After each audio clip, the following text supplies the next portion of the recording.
Hello everyone, Donkeystorm here, and today we're going to be taking a look back at the Battle for Azeroth expansion. Early on, BFA was met with heavy criticism as many felt like it was released as an unfinished product. But can we really fairly rate an expansion early on when we've only seen about half of what it has to offer?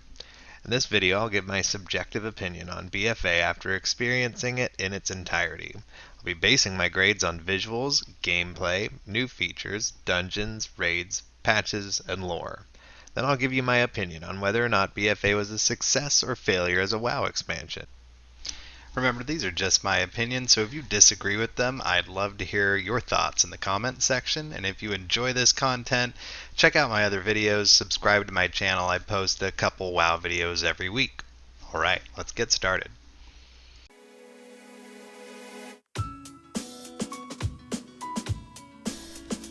Here's a spot where Blizzard really hit the mark.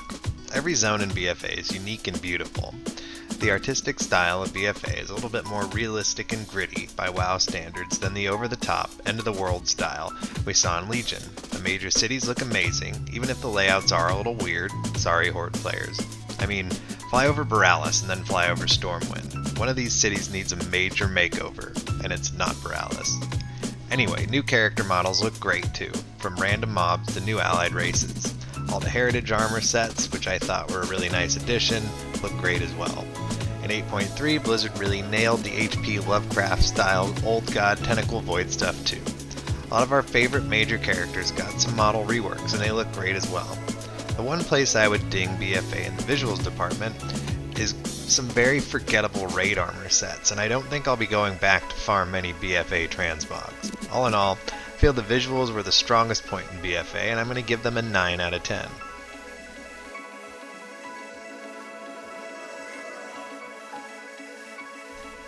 Let's get into gameplay.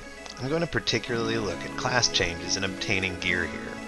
Speaking from the standpoint of someone who played Assassination and Outlaw Rogue, Resto Druid and Beast Mastery Hunter, it felt like overall BFA over-streamlined and kind of dumbed down some classes in their rotations. I enjoyed my artifact weapon abilities in Legion, as well as playing around different legendaries, and all that stuff was gone. I also didn't enjoy so many things going on the global cooldown, which I felt was just a weird change to make. You might compare those to Essences and Azerite traits added in BFA, but both those systems felt extremely clunky, and it is telling that changes were constantly made to them throughout the expansion to try and make improvements. Overall, this felt like a step backwards from where Legion put us. So how about obtaining gear? This was a real pain point for many players throughout the expansion. As a player with limited time to play, I don't really mind the time gating aspect of gearing that drives so many people mad. However, the RNG aspect of getting gear in BFA was frustrating. Repeatedly getting high item level downgrades from weekly activities like the Mythic Plus chest and Azerite vendor is downright discouraging, as was trying to get gear with the right corruptions on it later in the expansion. Overall, I'm going to give gameplay a 5 out of 10, mainly due to the fact that so many things felt like a step backwards from Legion.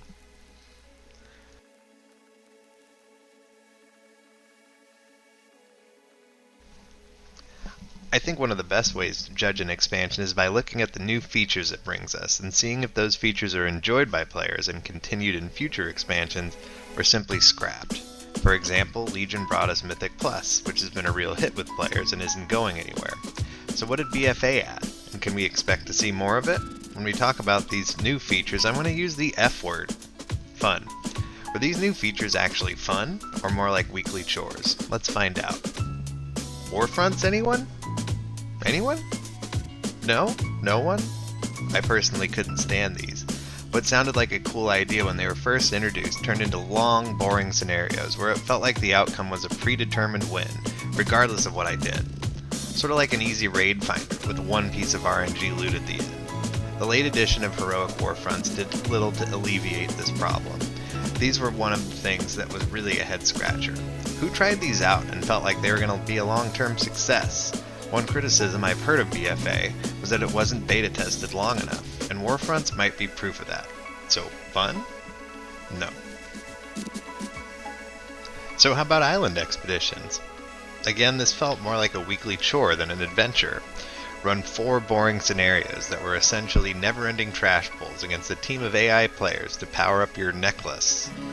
No thank you. I'll credit Blizzard for patching them and making them a little more bearable, but overall, again, were these tested out? Did they receive positive feedback? I don't know what could have been done to make them more interesting, but I am happy to see them sail away with the coming of Shadowlands. That's a negative on the fun here. Next up, Heart of Azeroth, Azerite Armor, and Essences.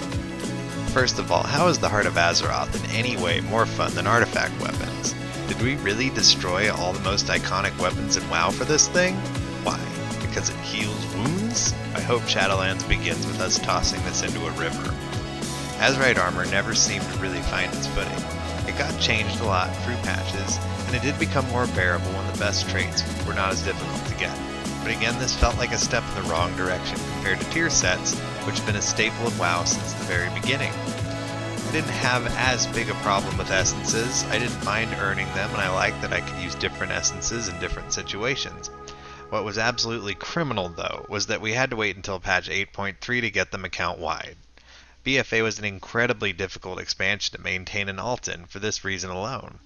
As a player who loves his alts, that's a lot of game time Blizzard lost from me. Here's to hoping Blizz learned from this and won't put us through it again. Wasn't all bad though. Thanks Horrific Visions for adding something new that was actually fun. I enjoyed pushing myself in these and seeing how far I could clear with masks and such, and the instances themselves were quite clever. Blizzard is taking this idea and expanding on it with Torghast, Tower of the Damned, and Shadowlands as well, and early indicators seem to be that it is pretty enjoyable and going to be a major part of the progression process. Unfortunately, the majority of new things BFA brought us were a letdown, and are being reverted or done away with. For that reason, I'm giving it a smelly 2 out of 10 for new features. I think Blizzard learned from the popularity of Mythic Plus Dungeons and Legion, gave us a really cool batch of dungeons that offer a ton of replayability and strategic options for pushing timers. The addition of a seasonal affix helped keep things fresh and groups learned how to adapt to new obstacles. It also changed up which classes got to be Flavor of the Month for Mythic Plus, which is a nice change of pace. The dungeons themselves look great. For the most part, bosses felt interesting and properly tuned. My biggest gripe with BFA dungeons is just a tremendous amount of trash mechanics. I understand that this was geared toward high-level Mythic Plus play, but it just felt a little unnecessary for every other trash pack to have some extremely scary ability to worry about, and most of us won't be playing in the Mythic Dungeon Invitational anytime soon. But overall, felt like we got a really solid lineup of dungeons with BFA, so I'm going to give this a 7.5 out of 10.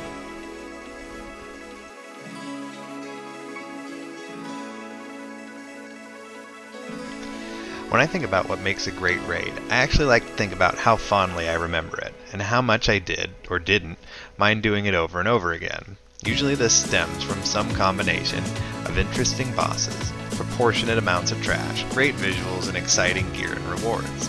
Some raids, like Ulduar, Icecrown Citadel, and Siege of Orgrimmar, just felt epic and bring back fond memories of all these things. So where did BFA raids land in this regard? Let's look at them, one at a time. Uldir, like most of early BFA, was mediocre in my opinion. Some fights were interesting, but I really disliked the Cahoon fight mechanics, the ridiculous amount of trash before Zul, and the generally bland, been there done that visuals of the place. It felt like Blizzard used the same mold for a starting raid tier as they did with Emerald, Nightmare, and Legion, which was similar in many regards. Battle for Dazar'alor was a definite improvement. Some really cool fights here, and I enjoyed how it felt like the BFA story was playing out mid-raid, even if I didn't particularly like some of that story. More on that in the lore section. Mechatork was far and away my least favorite fight, but the Jaina fight was really memorable. My biggest complaint was the connections between Miss Pandaria and Sieging Orgrimmar just became so pronounced at this point that it did ruin just a little bit of the fun. Crucible of Storms was a fine 2-boss mini-raid, but since I almost forgot about it in writing this review, I'm going to go ahead and say that it was nothing to write home about. Overall, I'd say this was a slightly above average raid tier. Eternal Palace was my favorite raid of the expansion. Ashara and the Naga are such long-standing lore figures, it was really cool to finally hit them in their home. Definitely a lot of fun fights here, and nothing that I felt to be particularly out of tune. Visually, I thought this was the most impressive raid of the expansion, and kudos to Blizz for making a water level that didn't make you want to pull your hair out. Another above average raid, I'd say. Ny'alotha was another solid raid, ending cinematic aside, which we'll save for the lower portion of the review. It had a large and diverse group of bosses and many fun mechanics. Old God fights are always a bit wonky it seems, but this one felt a lot better than G'huun did. I love the way that the raid made the city appear to be endlessly large, although this did again mean a boatload of trash to deal with. Once again, above average raid tier in my opinion. So that leaves us with one mediocre raid and 3 above average ones, so I'll give BFA an above average score in the raid department. Let's say another 7.5 out of 10.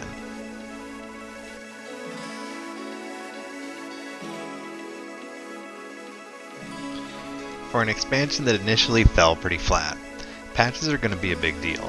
Did they alleviate the problems that were present at launch, as well as add good content? Let's again look at them in order. I'm not going to be addressing class balance changes here, as I don't have enough experience with all the classes to comment.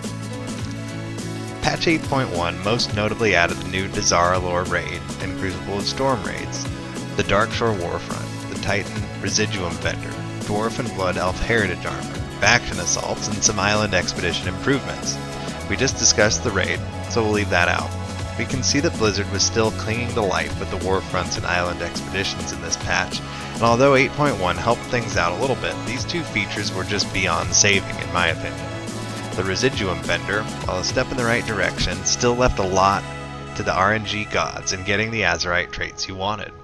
Faction assaults were fine and definitely something to do, but basically a cut and paste of Legion invasions from the last expansion. So while 8.1 made some modest improvements, I would say this patch was far from groundbreaking. Patch 8.2 is huge.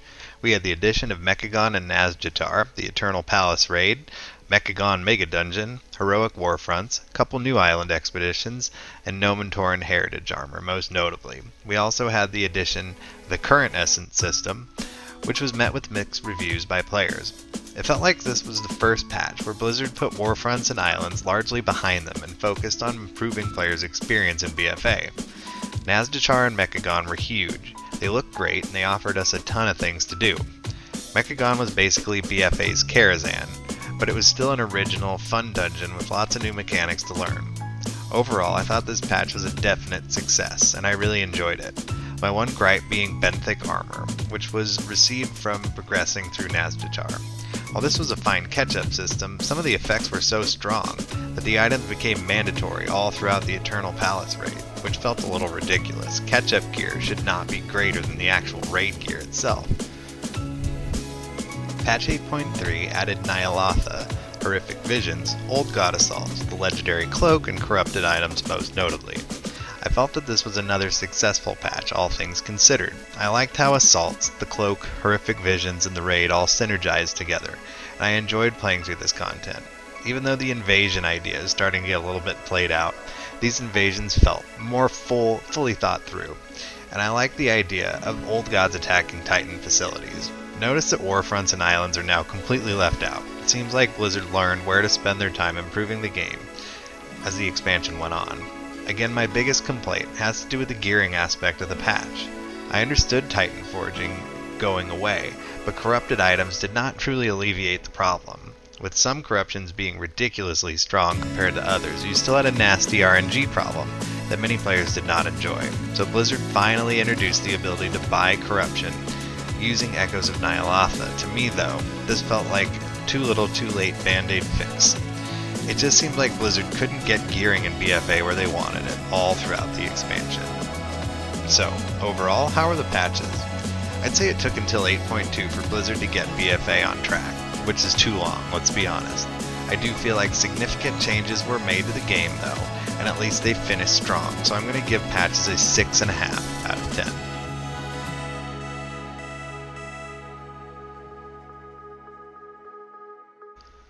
Lore is a funny thing. Some players don't care about it or know the lore of the game at all, while others like myself have been following Warcraft for decades and enjoy seeing where the lore goes. So what can be said about BFA lore? I'm not going to tell the whole story because it's so long, so I'll just pick out my favorite and least favorite pieces of it. Many players were upset at the destruction of the Undercity and Teldrassil at the early parts of the expansion. I actually didn't have a huge problem with this. I felt like making actual changes to the existing parts of the game made the war aspect of BFA seem more real. What I did have a problem with was the whole let's oust the corrupt Horde Warchief storyline that just felt so played out after Garrosh and Mists of Pandaria. This led to another Siege of a City raid, and our big bad Sylvanas opening up Portal to Another World. Does that sound familiar? It should, because it happened 2 expansions ago. What really hurt was the Ny'alotha ending cinematic, which was easily the worst expansion ending cinematic of all time. I will give BFA some points for some interesting lore bits to do with titans and old gods and such, and Sourfang's ousting of Sylvanas as a traitor to the Horde in a Mak'gora made for a pretty rad cutscene. Holistically though, BFA goes down as a below average lore expansion for me. Let's give it a 4 out of 10. Okay, that gives us a 9 out of 10 for visuals, 4 out of 10 for gameplay, 2 out of 10 for new features, 7.5 out of 10 for both dungeons and raids, 6.5 out of 10 for patches, and a 4 out of 10 for lore. As a not an average, but almost an average score, I'm going to give BFA a 6 out of 10. What BFA tried to add to WoW, it failed pretty miserably at. But what BFA did manage to do is continue to give us enjoyable raids and dungeons, which in the end are some of the main things that keep us going as WoW players. So what should we take away from all this as fans of WoW? First and foremost, I'd say, let's not be disappointed if Shadowlands takes a while to release.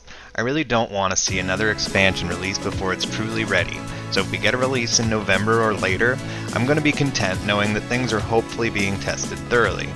Secondly, on a positive note, we know Blizzard still knows how to make fun dungeons and raids, which as a PvE player gives me hope that Shadowlands is going to continue this trend. On the negative side though, some features of BFA, like island expeditions and warfronts, made me wonder if Blizzard understands what WoW players find enjoyable. That's going to do it for my look back on BFA. If you disagree with my assessment of the expansion, feel free to let me know where you think I got it wrong in the comments section. If you enjoyed this video and want to see more WoW content, please like this video or hit subscribe so that you can see when I come out with something new. This has been Donkeystorm. Enjoy what's left of Battle for Azeroth.